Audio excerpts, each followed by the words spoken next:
क्या कहना चाहेंगे? इंडिया की तो किसी मुल्क के साथ ऐसा कोई दुश्मनी भी नहीं है सिवाय चाइना और पाकिस्तान के। बाकी तो सारे इंडिया के दोस्त हैं। नहीं, आपने बिल्कुल ठीक कहा कि चाइना और इंडिया का थोड़ा सा डरना चाहिए, क्योंकि इंडिया जिस तरह अपने डिफेंस सेक्टर पर काम कर रहा है, क्या वजह है इंडिया को इतना ज्यादा खतरा लाहक है? खतरे की बात नहीं है। इंडिया जो है, मैंने आपको पहले बताया, अपनी बोन स्ट्रॉन्ग कर रहा है। सर, पाकिस्तान में भी इस टाइम बात की जा रही है कि भाई कश्मीर देखना है तो वो वाली साइड का कश्मीर देखो। फार्मूला 4 रेसिंग हुई है, कार रेसिंग हुई है, क्या कहना चाहेंगे? तो चलिए शुरू करते हैं। फार्मूला 4 रेसिंग की वजह से ना आज आपको मैं बड़ी बात बताना चाहूंगा। देखिए, हम लोग या आप या कोई भी हमेशा कंपेयर करते हैं इंडिया और पाकिस्तान। इंडिया पाकिस्तान को कंपेयर करना प्लीज खुदारा छोड़ दीजिए। अब हमारा कंपैरिजन जो है ना, इंडिया साइड कश्मीर और पूरा पाकिस्तान, ये कंपैरिजन हमारा बनता है। इंडिया के साथ हमारा कोई कंपैरिजन नहीं है। करेक्ट। और देखिए, फार्मूला 4 जो रेसिंग हुई है, देखिए हमारे लाहौर में हुई कभी ऐसी रेसिंग? तो इसका मतलब ये कि हमें अब इंडिया के साथ कंपेयर करना छोड़ देना चाहिए। ये बंदा सही है। और इंडिया भी आप याद रखिए, वो पाकिस्तान के साथ कंपेयर नहीं करता। आज उसका कंपैरिजन है चाइना के साथ, जापान के साथ, अमेरिका के साथ। क्या बात है सर, क्या बात, ये बात। ये कौन सी कंट्री में है ये ट्रेन? बंदे तो 42 वाली ये भाई सिंगापुर। मैं कहता हूँ भाई यूरोप से है, यूरोप।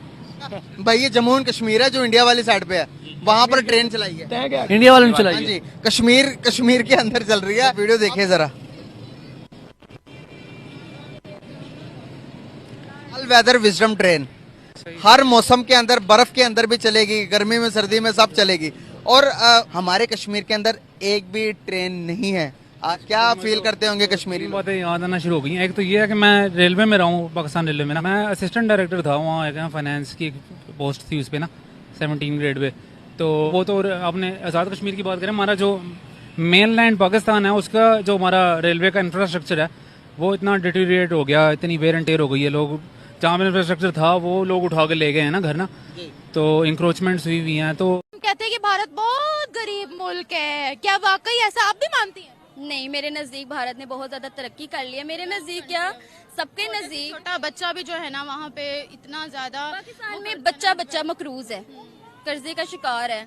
ये कर्जा खत्म होगा तब भी हमारा मुल्क तरक्की कर सकेगा। और ये कर्जा मेरे नहीं लेना चाहिए पाकिस्तान को। पर नामवर शख्सियत बिल गेट्स सारे वहाँ पर गए हैं, उनकी तारीफ किया उन्होंने। वहाँ पर आपने देखा होगा, हाँ, अंबानी के बेटे की शादी पे तमाम की आपने देखा होगा कितनी लग्जरियस वेडिंग थी।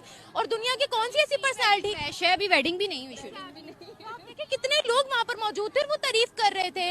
हमारे मुल्क में कोई आने से घबराता है? बिल गेट्स वहाँ एज अ गेस्ट गए, हम उनसे कर्जा मांग रहे हैं लोग, और उन्होंने हमें कर्जा देने से इनकार कर दिया है, जो पाकिस्तान के लिए शर्मिंदगी है। एक तरह से मैं ये कहूंगी कि हमें मुल्क कर्जा नहीं दे रहे। कॉन्फिडेंट जज्बा बहुत है, लेकिन उनको आगे कोई सोर्सेज नहीं मिल रहे जिसके लिए वो तरक्की के लिए अपने आप को उभार सकें।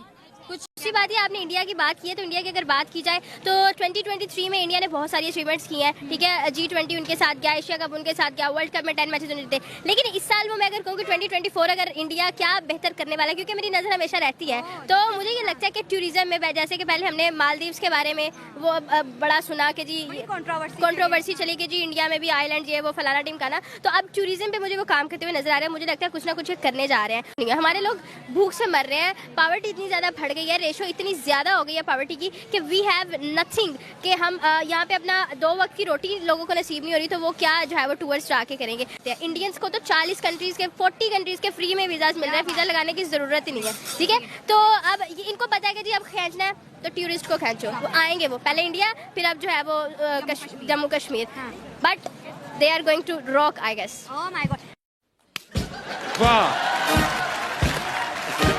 बात करें इंडिया का जो फॉरेक्स रिजर्व्स है 640 जो है बिलियन डॉलर को क्रॉस कर गया। वाह मोदी जी वाह। और पाकिस्तान के पास सिर्फ 7 बिलियन डॉलर्स है। अगर 15 दिन के अंदर अंदर IMF से हमें लोन नहीं मिलता तो कहा जा रहा है कि मुल्क हमारा डिफॉल्ट हो जाएगा। Oh shit, no. एक तरफ फॉरेक्स रिजर्व बढ़े हैं, इंडिया जो है दुनिया में चौथा मुल्क बना है जिसके पास सबसे ज्यादा डॉलर इस वक्त उसके खजानों में मौजूद है। पाकिस्तान 7 या 8 डॉलर के ऊपर लटक रहा है और डिफॉल्ट होने के दहाने पर है। क्यों? मैं नहीं बताऊंगा। बदकिस्मती से पाकिस्तान तो खुद मुख्तार नहीं है, कि अगर बात कीजिए इंडिया खुद मुख्तार है। हमारी फॉरेन पॉलिसी मतलब नहीं है। अगर इंडिया और पाकिस्तान की बात करें 1947 से ये आगाज होता है। वो भी जीरो से स्टार्ट करते हैं, हम भी जीरो से स्टार्ट करते हैं। प्राइम मिनिस्टर नरेंद्र मोदी 10 सालों में जितना उन्होंने तरक्की किया इतना उन्होंने पहले नहीं किया। हमारे मुल्क में 5 सालों में 3 वजीर आजम आते हैं, नई गवर्नमेंट आती है। इवन इस बात का इतना मजाक उड़ाया जा रहा है कि पाकिस्तान का जो हर बंदा 1 कप चाय पीता है वो चाय भी आप सब पे जो है ना उधार है। आज इंडिया ने एक रिकॉर्ड बनाया है, उनका जो फॉरेक्स रिजर्व है 640 बिलियन डॉलर पर पहुंच गया है और दुनिया का चौथा बड़ा मुल्क बना है जिसके पास सबसे ज्यादा डॉलर मौजूद है।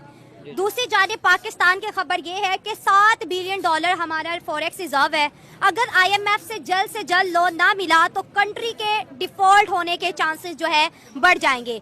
एक तरफ इतना दौलत, इतना माल और दूसरी तरफ पाकिस्तान को चलाने के लिए डॉलर मौजूद नहीं। पाकिस्तान के जो माशी हालात हैं वो इस कदर बुरे हो गए हैं जिसकी वजह से हमारे जो मिडिल क्लास लोग हैं उनकी सैलरीज नहीं आ रही। अच्छा। और जो गरीब आवाम है उनकी सैलरीज नहीं आ रही। ठीक है, जिसकी वजह से हमने IMF से बात की। IMF के कर्जा देना बहुत मुश्किल है। जो आपने अभी इंडिया की बात की, इंडिया चौथा बड़ा मुल्क है जिसके पास इतना वो पड़ा हुआ है, डॉलर पड़ा हुआ है। और पाकिस्तान के हालात बिल्कुल भी सही नहीं है जिसकी वजह से वो आगे कर सकती है या जो मिडिल क्लास लोगों को वो सैलरी प्रोवाइड नहीं कर सकती। आप कह रहे हो कि हमारे पास इतने भी पैसे नहीं कि हम सैलरीज दें? जी, हमारे पास इतने भी पैसे नहीं है कि हम लोगों की सैलरीज दें। पाकिस्तान की क्वालिटी जो है ना इंडिया की अच्छी क्वालिटी से फिर भी बेहतर है। ये क्या सुन रहा हूँ मैं? हम लोग की क्वालिटी उनकी बहुत अच्छी क्वालिटी से भी बहुत अच्छी है। हमारी इतनी क्वालिटी अच्छी है तो पूरी दुनिया में हमारी चीजें, हम पर तो कोई ट्रस्ट नहीं करता। हमारा तो मीट जा रहा था यूं ही, उन्होंने कहा कोई नहीं लेना तुम लोगों से, करप्शन है। अब बोल वो तो हमारी अपनी हरकतें हैं, फिर हम और क्या बोले। बस हवा निकल गई। कोई प्रोडक्ट होगी हमारी या उनकी, दुनिया उनकी प्रोडक्ट को प्रेफर करेगी। एक तो सस्ती मिलेगी, दूसरी क्वालिटी में बहुत जबरदस्त होगी। इसमें तो कोई शक नहीं है। हम दूसरे मुल्क की क्या बात करें, हमारे अपने मुल्क में क्वालिटी हम लोगों को चीजों की सही नहीं मिल रही होती। मान गई अब आप? हाँ, नहीं मिल रही। मैं तो यही आपको कह रही हूँ कि फैसिलिटीज हमें नहीं मिल रही। मुझे तो लगता है ये लड़की आधी पागल है। अरे आधी नहीं, पूरी पागल है।